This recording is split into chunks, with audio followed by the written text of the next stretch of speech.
4 puntos cardinales, se está volviendo una realidad.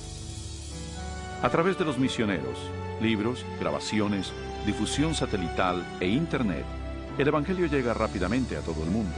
El mensaje de la salvación nunca tuvo una distribución tan amplia como ahora. La Biblia revela que es obvio que vivimos los últimos días de la tierra. El ascenso del saber, la inestabilidad, la declinación moral y el explosivo interés en lo esotérico testifican que el fin se acerca. Las últimas señales ya se están cumpliendo. Pero hay más. La Biblia también nos advierte que son estas fuerzas opuestas de bien y mal las que finalmente traerán al mundo la batalla del Armagedón. Pronto, en algún punto, una desconocida crisis mundial llevará a todo el planeta a los más aterradores sucesos que el mundo haya visto. Porque habrá entonces gran tribulación, cual no la ha habido desde el principio del mundo hasta ahora, ni la habrá. ¿Qué catástrofe desatará esa crisis final y cuándo pasará? ¿Podría ser un acto devastador de terrorismo? ¿Algún colapso económico internacional? Posiblemente un temblor, un asteroide u otro cataclismo. Quizás una desgracia con productos químicos o una mortal plaga biológica. Posiblemente una combinación de esos desastres. Pero aunque la Biblia no revela con exactitud ese suceso, sí revela las dramáticas escenas que le seguirán. Aprenderá en nuestra siguiente sección mucho más de estos insólitos eventos, algo aterrador que inclusive la mayoría de los cristianos no están preparados para enfrentar. Un mundo polarizado.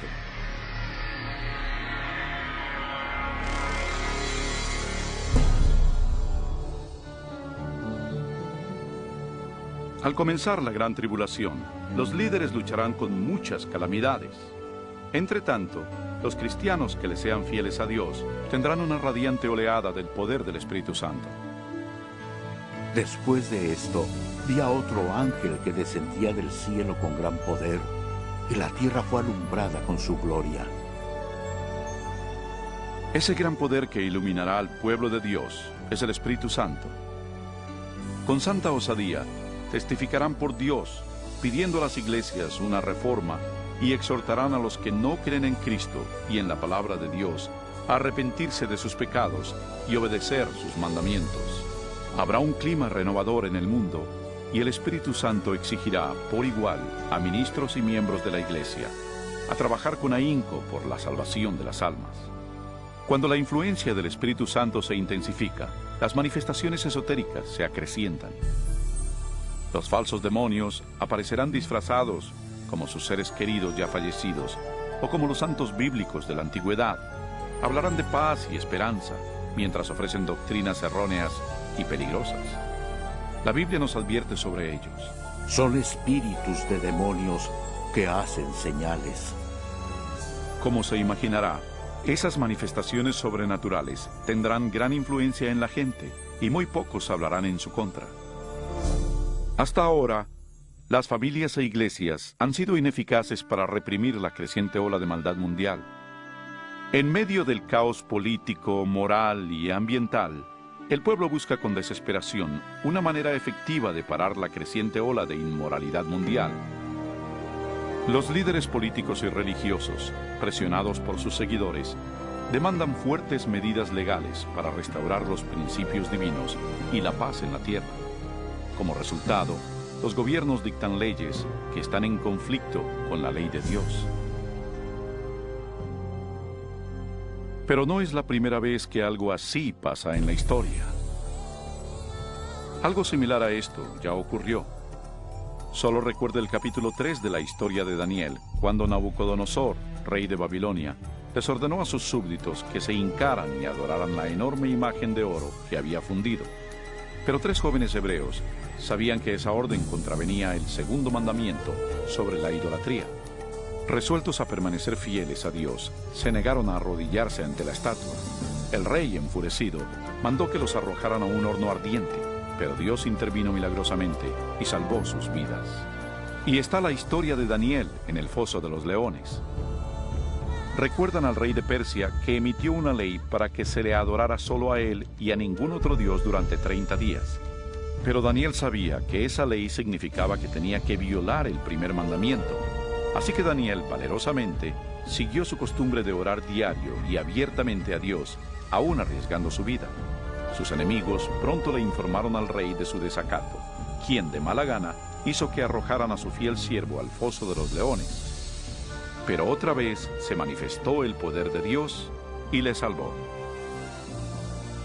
Igualmente en los días finales, dice Apocalipsis, que un poder malvado obligará a los gobiernos del mundo a dictar leyes sobre cómo la gente debe venerar a Dios.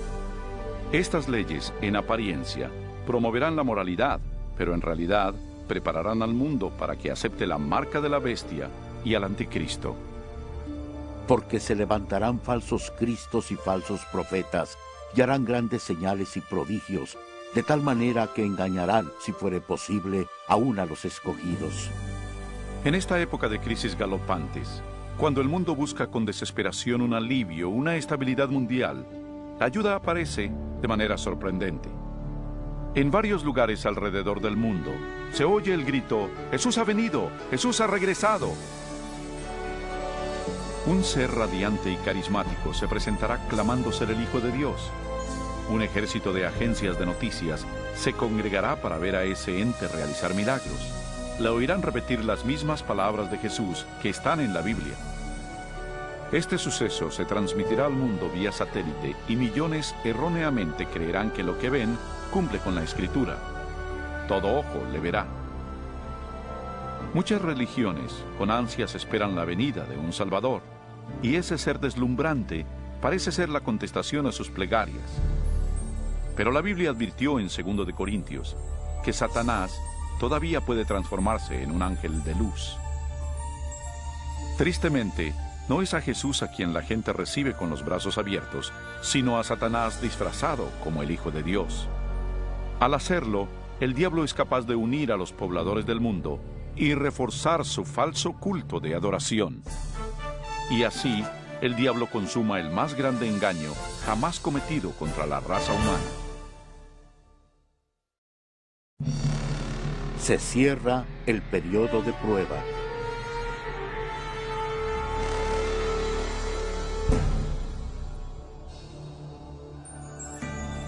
Los engaños de Satanás son una poderosa fuerza motivadora en el mundo. La mayoría de los líderes espirituales aceptan al gran impostor, así como al falso culto que promueve. Se multiplicarán las calamidades, y los líderes de la iglesia creerán que no hay tiempo que perder y que hay que adherirse a las doctrinas de ese falso Mesías. Aquí está la perseverancia de los santos, los que guardan los mandamientos de Dios y la fe de Jesús. No todos son engañados. Unos cuantos se dan cuenta de que la Biblia advirtió sobre esa mentira y saben que la finalidad de ese falso Mesías es alejar al pueblo de los mandamientos de Dios. Pero esa no es la primera vez que Satanás se aparece como un ángel de luz. Cuando Cristo fue tentado en el desierto, Satanás llegó disfrazado como un glorioso mensajero de Dios, pero reveló su verdadera identidad cuando tentó a Jesús a desobedecer la palabra de Dios. Así que otra vez, usando tácticas similares, el diablo trata de engañar al mundo para que quebrante la ley de Dios. Ninguno puede servir a dos señores, porque odiará al uno y amará al otro, o estimará al uno y menospreciará al otro. El mundo está siendo llevado a una época de decisión. El falso Cristo y la lucha mundial lo están polarizando en dos grupos: aquellos que siguen la Biblia y aquellos que siguen a la bestia. La ansiedad llena el corazón de las personas y la religión es el tópico supremo en todas las mentes. En las entrevistas de radio y televisión y en los debates en las cortes, los seguidores de Dios son llevados ante los líderes del mundo, donde con elocuencia dan las razones bíblicas de su oposición a las falsas doctrinas que les imponen a las masas. Los mandamientos y el culto verdadero son el centro de cada debate. Movidos por el Espíritu Santo y los apremiantes razonamientos bíblicos de los siervos de